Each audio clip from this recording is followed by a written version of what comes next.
नमस्कार रावल सर। तो हम आज बात करना चाह रहे हैं कि कर्क राशि 2026 में आपका क्या प्रेडिक्शन रहेगा।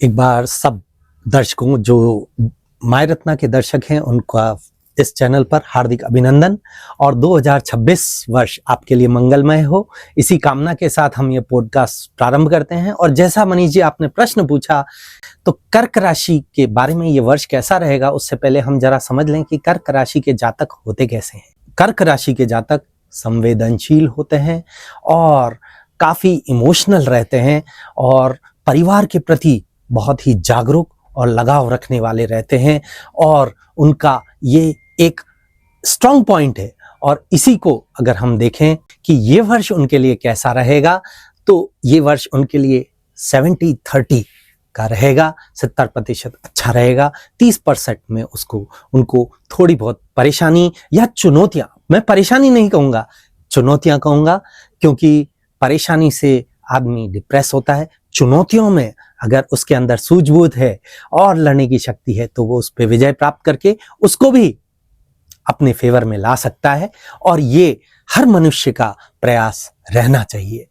तो कर्क राशि के जो जातक हैं उनके लिए 2026, जो मैंने बताया कि सप्तम भाव में उनका, लग्न में उनका गुरु आ जाएगा जून में, और उनको तब से उनको लाभ मिलना प्रारंभ हो जाएगा।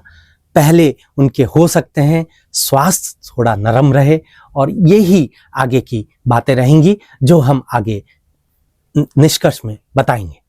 हमने काफ़ी विद्वानों से सुना है कि इस साल कर्क राशि वालों के लिए बहुत अच्छा 2026 जाने वाला है, अगर वो पेशेंटली और बहुत अच्छे से अगर संयम रखते हुए अगर आगे बढ़े।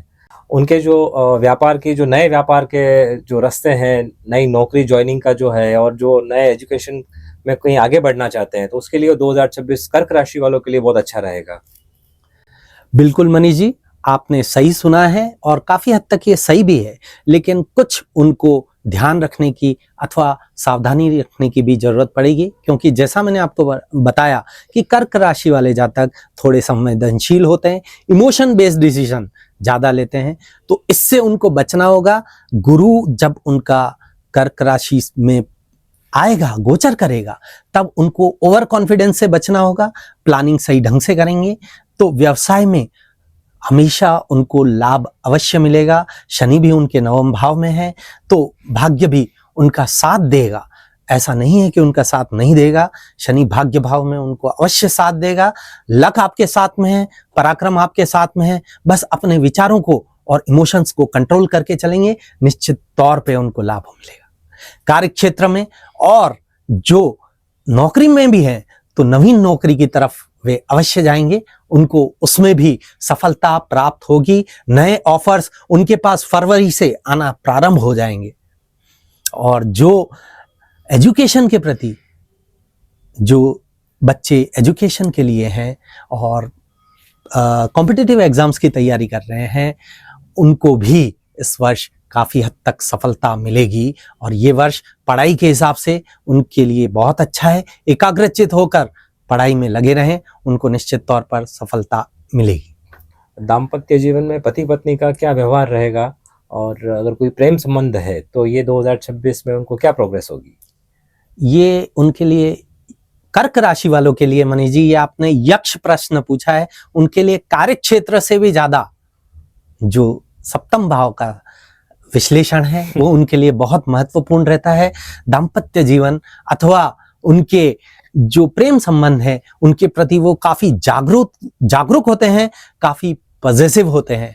तो सप्तम भाव यानी कि दाम्पत्य जीवन भी उनका इस वर्ष स्टार्टिंग में थोड़ा बहुत कटु उनको मिल सकता है, लेकिन बाद में जो सेकंड हाफ है उनमें उनको काफी फलदायी रहेगा, और काफी उनको अच्छे अनुभव सप्तम भाव के भी प्राप्त होंगे। यही एक ऐसा भाव है जहां पे उनको ध्यान रखने की जरूरत है, अपने इमोशंस कंट्रोल करने की जरूरत है, और अपने जो भी फैक्ट्स हैं, जो भी वो फील कर रहे हैं, वो क्लियर वे में अगर अपने जीवन साथी को बताएंगे तो उसमें भी उनको सफलता अवश्य प्राप्त होगी।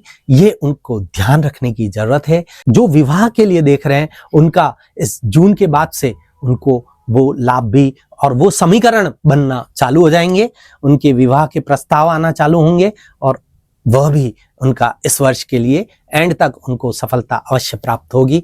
नए जो जोड़े हैं, जो देख रहे हैं कि विवाह करना है, वो इस वर्ष उनकी प्लानिंग एंड तक अवश्य हो जाएगी और प्रेम संबंधों में भी उनको काफ़ी सफलता प्राप्त होगी।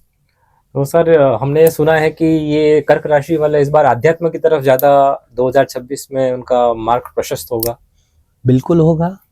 लग्न में गुरु आ जाएगा तो गुरु अपना प्रभाव दिखाएगा, है ना। गुरु का प्रभाव ज्ञान का होता है, अध्यात्म का होता है, प्रॉस्पेरिटी का होता है। तो जब वो अध्यात्म की तरफ झुकाव देगा और शनि भाग्य भाव में बैठा है तो वो भी थोड़े बहुत वैराग्य के भाव भी दे सकता है। तो निश्चित तौर पर उनको अध्यात्म की तरफ झुकाव होगा, इससे उनको संबल मिलेगा। जो भी उनके इमोशनल फेलियर्स होंगे उसको सुदृढ़ करने के लिए उनको अवश्य ये समय अति उत्तम है, इससे उनको लाभ अवश्य मिलेगा। शनि भाग्य भाव में और गुरु लग्न में अध्यात्म की तरफ झुकाव अवश्य बढ़ेगा। और स्वास्थ्य के बारे में क्या कहना है आपका? कर्क राशि वालों को, जैसा कि मैंने आपको पहले भी, सोच विचार ज़्यादा करते हैं तो शारीरिक से ज़्यादा उनको मानसिक रूप से परेशानी रहती है ना। तो अध्यात्म की तरफ जब झुकाव होगा, मेडिटेशन वो करेंगे तो उनके आधे रोग वैसे ही समाप्त हो जाएंगे। किंतु फिर भी थोड़ा बहुत नरम गरम इनका मई तक अवश्य रहेगा, इनका स्वास्थ्य नरम गरम रहेगा। जो 30% मैंने आपसे लिए हैं कर्क राशि के लिए, वो स्वास्थ्य के पाए के निर्मित लिए हैं, हो सकता है। और कम से कम वो वाहन चलाते वक्त अवश्य ध्यान रखें, ये इनके लिए बहुत जरूरी रहेगा। और संतान सुख के बारे में आपका क्या कहना है? संतान सुख पंचम भाव, और ये उनके लिए बहुत ही सबसे ज़्यादा हृदय प्रिय है।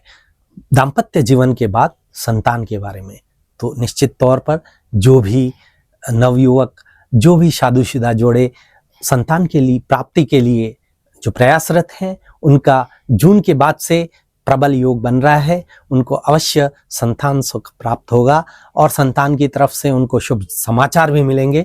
निश्चित तौर पर ये वर्ष 2026 उनके लिए संतान की तरफ से अच्छा व्यतीत होने जा रहा है। यह कॉन्फिडेंस के साथ उनको 2026 में प्रवेश करना चाहिए और इस भाव से उनको सफलता अवश्य मिलेगी। जो मेन थे स्वास्थ्य और दाम्पत्य जीवन में उनको थोड़ी संयम, अपने इमोशंस पे कंट्रोल ये रखने की जरूरत है। उनको सफलता 70% की उनके फेवर में रहेगी, 30% वो अपने मन पे काबू करके अवश्य सफलता प्राप्त कर सकते हैं। तो ये मीन राशि, ये कर्क राशि वालों के लिए ये वर्ष की ये प्रबल संभावनाएं मैंने आपको बताई। बहुत बहुत आपका हार्दिक आभार, धन्यवाद। बहुत बहुत धन्यवाद मनीष जी। और हमारे जो व्यूअर्स हैं माय रत्ना के, उनको भी हार्दिक अभिनंदन और ये वर्ष आपका मंगलमय बीते, इसी शुभकामनाओं के साथ हम अपनी वाणी को यहीं विराम देते हैं। धन्यवाद। धन्यवाद।